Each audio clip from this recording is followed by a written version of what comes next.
Hey everyone, I'm here with Sudipta. He is in our growth program, which is our first tier, which gets people to about 1 million, 2 million a year in revenue.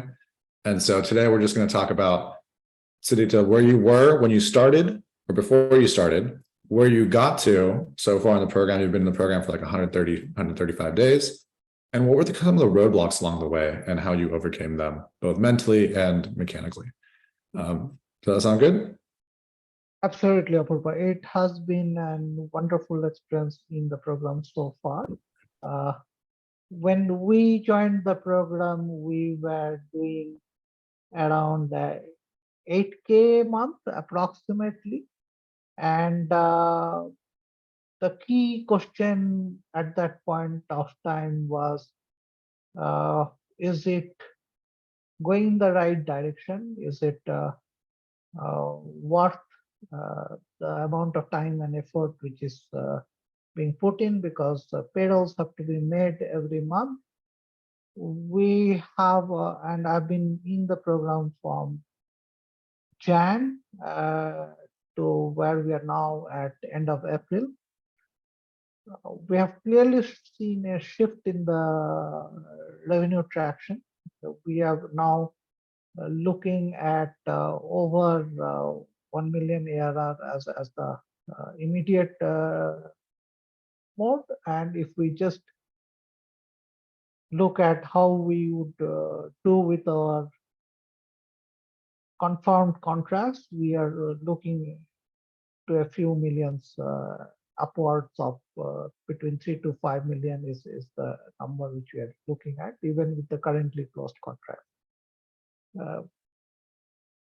There are a couple of things which I would say is very interesting as far as the program is concerned. One is there are small tweaks in the balance of things which you do. There's a framework which can be easily used, which helps focus on things like how do you go after the bigger value in a structured way? How do you track things as you go after with the focus on value? The other element is how do you ensure that there is more cash in hand? It's a big topic as far as startup founders are concerned. How do you manage the cash? And I think the framework allows you to focus on the cash and soon gets you into a zone where you start becoming more cash flow positive. When we do this, the other element which helps is because your worries around what to do next and how do you fund the next month's payroll starts going away. You start becoming more free in terms of your thoughts, your taking back of your own time. So personal development starts flowing. So wonderful. I think it is great as a program. It doesn't overburden you with things, rather frees up your time because of the structure and advice coming out of somebody who has seen this work with multiple founders. So I'd really be grateful for that support. Definitely. Okay. So you're saying the first thing you did was change the contract size. Am I correct? In the contracts that you're going after. And that freed up a lot of cash inside your business. So now you're not worried about payroll and things are working. Was there any other systems you implemented? There are a few things which, one is obviously the size of contracts. So getting focus on larger value contracts is the first element. The second is bringing focus on outbound as the immediate growth strategy. That's an amazing thought process, which requires tweaking with a proper structure, but that's wonderful. And finally, ensure that the cash comes in as quickly as possible out of those contracts. So shaping those contracts in a way, shaping the engagements in a way that everything becomes more cash flow positive oriented. That is, I think there is a big shift. Okay. So do you feel like you went from like a startup where you're not really sure what the outcomes are to like a business where you're like, hey, this is running, I'm putting money in, money's coming out. That's amazing. Okay. So two of the hardest things, I would say. yeah, which is big. Two of the hardest things for startup founders, especially younger ones that I've noticed, is they don't believe that they can increase prices and they don't believe that doing outbound works. What was your thought process to kind of get over those two humps? Maybe you didn't have them, but if you had them, how did you kind of get over those beliefs? I think yes, these are very normal thoughts when you start. That yes, the only way to probably get business is by lowering price, which is not the case. In fact, if you're solving a problem, and price in a lot of cases is the last parameter in the customer's mind. Actually, he wants the problem to be solved and is happy to pay as long as the problem is getting solved, because the outcome of the problem not being solved is even bigger at the customer's end. And the money he pays actually allows you to do the job correctly. So if you're too short in terms of your pricing, then you are then cutting short support systems which allows that delivery to happen. Yes. And that is a key shift in thought process as we go through this program, we'll realize. I think that's the key piece. The other element is talking of outbound, and especially if you are having to do this with a couple of people who haven't been exposed to this thought process before. Yes, outbound works. There are two things which outbound brings in: speed in terms of the element. You are in better control of qualifying your leads, so you're focused on the value. And the other element which is also quite interesting in outbound is you will recognize pockets of growth which might not have originally come to your thought process. So you'll find out that a certain country is suddenly giving a lot more growth than what you have originally planned, looking at the overall projection. That you cannot do by just hypothetically. You'll have to do the outbound to reach out to that market, and you'll see that. And once that happens, then start focusing on those specific pockets to quickly grow to a point where you have more cash in hand. Okay. So the strategy is you go out to the market with the message. Some people will resonate, double down on that. And that really takes you up to the next level. And so it's a function of doubling down on things versus trying things. Doubling down on Be why most people don't work. Yeah. Yeah, that makes sense. I remember when you were joining, you were like, hey, we're doing it. We're sending, a couple hundred emails. And I was like, oh, we need to, if you're getting responses and getting calls, we gotta ramp this up. So it's amazing that you did it and like stuck to it. I know the first 15 to 30 days, it doesn't feel like things are moving, but you stuck to it and things are moving now. Yeah, I think the key is to believe that it would work, and there's a method behind everything which is being done. So look at the numbers, look at the metrics, see the percentage conversion, and then push down on things which are working. Yes. Okay, that's amazing. So what would you say to like a younger founder that's kind of struggling? Maybe they're doing like 5 to 20K a month and they're like thinking what you thought a couple of months ago, where you're like, hey, is this worth it? Asking yourself that question. What kind of advice would you have? Well, one is obviously, first thing is believe that this would happen.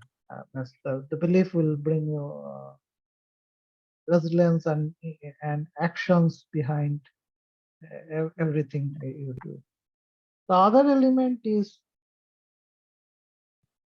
there's a whole bunch of things to learn, especially from a program of this nature, or especially from other people who have done this before.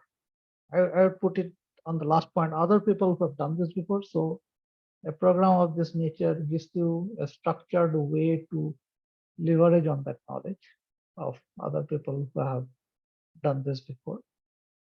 And yeah, it definitely works. It definitely works. So for a startup, there are three broad parameters to grow. One is have a product or have an offer which customers want. The other is ensure enough distribution of that offer so that enough people know about it and like it, and you will also validate your understanding of whether that offer was right for the segment of people which you are going after. And third is ability to monetize that growth period. I think if you get a structure to do that, most startup founders have an idea of the product they want to go into the market with, but struggle with shaping that into an business relatable offer and distribute that offer to enough people. And I think that's something which would be good if you can put a structure around it and go after. Nice. Okay. So you're saying it's not that they're not smart. It's not that they're not hardworking. It's just there's a couple steps that they're missing that they haven't gone through. Tweaking those small things. It's just that. It's just Yeah. tweaking those small things around the offer. They probably were writing an email with an offer, but the language was not adequate. There are things which you need to look at. Are people opening things enough? Are people once they open, are they reacting to it? And you do those small tweaks, and suddenly things start scaling. Okay. So they're a couple small tweaks away from really turning this into something. Yeah, absolutely. You can raise money, hire the right team, build the company they want to build. Not that far away. They're just using an ineffective. Those small tweaks, couple of months, Yeah. and the early you believe that those small tweaks are possible is way easier. Okay, so it's a belief thing. It's a belief thing. It's a belief One that of the people that I've seen that's like both technical and also like really focuses on what you believe and what you don't believe in. Maybe it's called like metacognition, like analyzing your thoughts, thinking about your thoughts. Where did that come from for you? I'm curious. Was that something that you've always had? I learned it over the way. A lot of things which happen to you as an individual is a reflection of your own internal thoughts than the external world. And the more you can manage that effectively, I won't use the word control because control is slightly restrictive, but if you can manage that your own limiting thought process, then it's easier. Then you sense what is happening, just go after it. Oh, I love that. Manage it. It's just like you don't want to control stress, you want to manage stress. You don't want to control your thoughts. You want to manage your thoughts.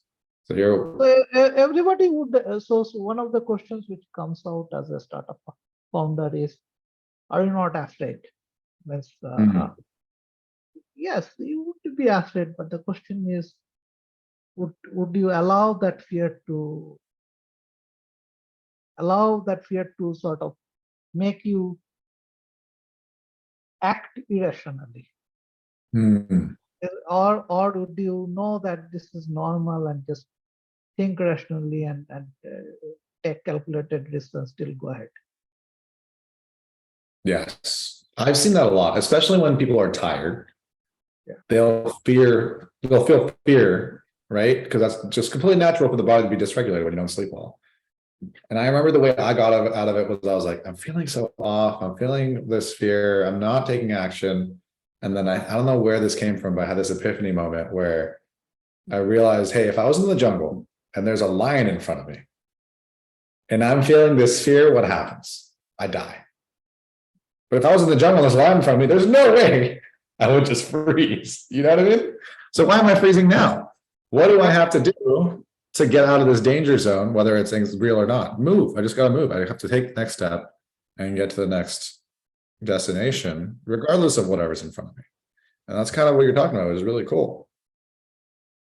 Yeah. Fear is there. Fear is normal. Fear is going to exist. Is it going to stop you? Who decides that?